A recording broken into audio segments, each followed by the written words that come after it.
Assalamualaikum warahmatullahi wabarakatuh.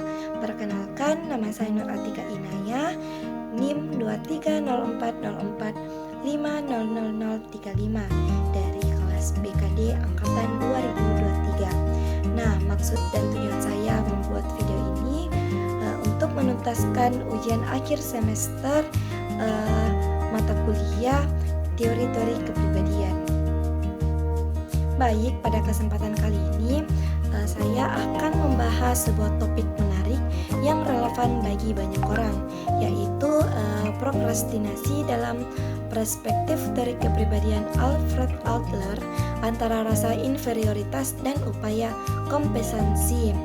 Nah, kita pasti pernah menunda pekerjaan, entah itu tugas sekolah, pekerjaan rumah, atau deadline pekerjaan. Tapi, tahukah kalian bahwa kebiasaan ini sebenarnya memiliki akar psikologis yang dalam? Dalam teori kepribadian Adler, prokrastinasi bukan hanya kebiasaan buruk, melainkan juga cerminan dari rasa rendah diri atau inferioritas yang dialami individu. Nah, baik, dalam video ini saya akan membahas beberapa hal penting, yaitu apa itu teori kepribadian Adler, bagaimana rasa rendah diri mempengaruhi prokrastinasi, dan strategi apa saja untuk mengatasi kebiasaan menunda-nunda ini. Yuk teman-teman, kita simak penjelasannya sampai akhir. Nah, teori kepribadian Alfred Adler. Alfred Adler adalah seorang psikologis yang dikenal dengan pendekatan psikologi individualnya. Menurut Adler, setiap manusia sejak lahir memiliki rasa rendah diri atau yang dikenal sebagai inferioritas. Ini adalah pengalaman universal yang wajar.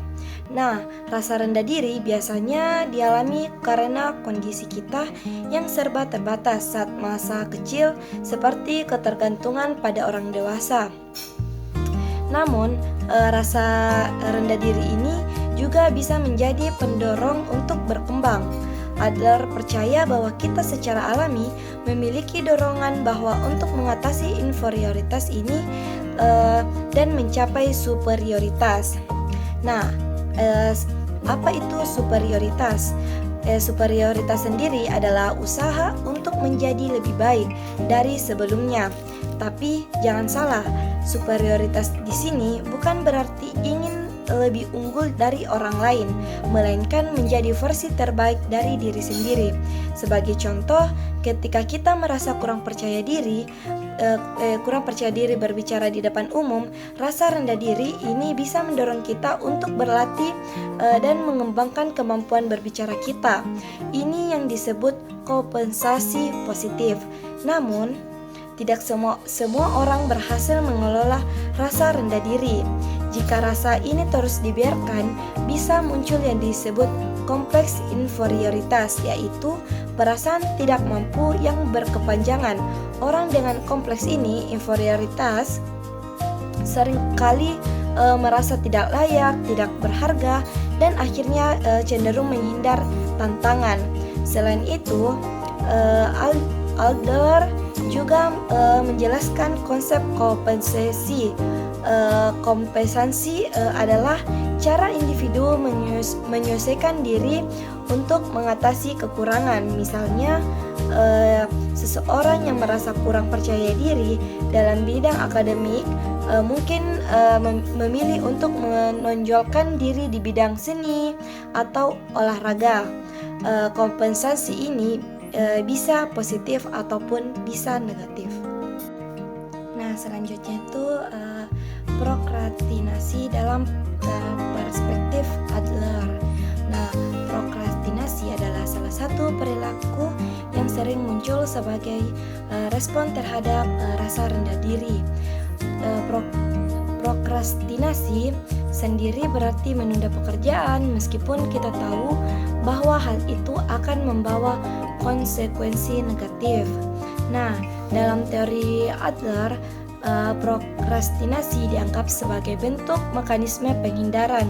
Ketika seseorang merasa tugas yang dihadapi terlalu sulit atau takut gagal, mereka cenderung menunda-nunda pekerjaan. Ini adalah cara untuk melindungi diri dari kemungkinan kegagalan. Misalnya, seseorang mahasiswa yang merasa kurang mampu dalam mengerjakan tugas akademik mungkin memilih untuk menunda pekerjaan dengan alasan nunggu waktu yang tepat. Nah, namun penundaan ini justru membuat tekanan semakin besar, memperburuk rasa rendah diri, dan menciptakan lingkaran prokrastinisasi.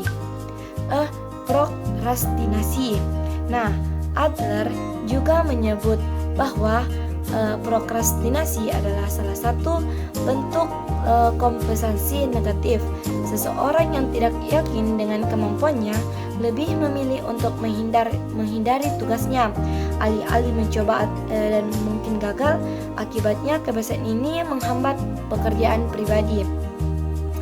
Ada juga istilah overkompensasi, yaitu ketika seseorang mencoba menutupi rasa rendah diri dengan cara yang tidak sehat, seperti mencari pengakuan dari orang lain atau pamar keberhasilan yang belum tentu nyata. Nah, pembahasan yang terakhir itu strategi mengatasi prokrastinasi. Nah, untuk mengatasi prokrastinasi, pendekatan Aldrin menawarkan beberapa strategi. Salah satunya itu pendekatan yang populer adalah Cognitive Behavioral Therapy atau bisa disebut CBT. CBT adalah metode konseling yang membantu seseorang mengubah pola pikir negatif menjadi lebih positif. Nah, dalam konteks prokrastinasi, CBT bertujuan untuk mengidentifikasi pikiran irasional yang menyebabkan seseorang menunda pekerjaan. Misalnya keyakinan bahwa saya tidak cukup pintar untuk menyelesaikan tugas ini dapat diganti dengan pemikiran yang lebih mendukung, seperti saya akan mencoba yang terbaik dan itu sudah cukup. Nah, selain itu ada juga teknik self-management, yaitu pendekatan yang membantu seseorang mengelola diri sendiri. Teknik ini meliputi langkah-langkah seperti yang pertama itu membuat jadwal realistis untuk menyelesaikan tugas. Kedua, membantu kemajuan diri secara berkala. Ketiga, memberikan reward untuk setiap pencapaian kecil. Nah, self-management ini juga membantu seseorang untuk lebih bertanggung jawab terhadap tugasnya. Dengan demikian, individu belajar untuk tidak lagi mengandalkan alasan eksternal dan lebih fokus pada pengembangan diri. Teknik lain yang bisa digunakan adalah membangun keberanian.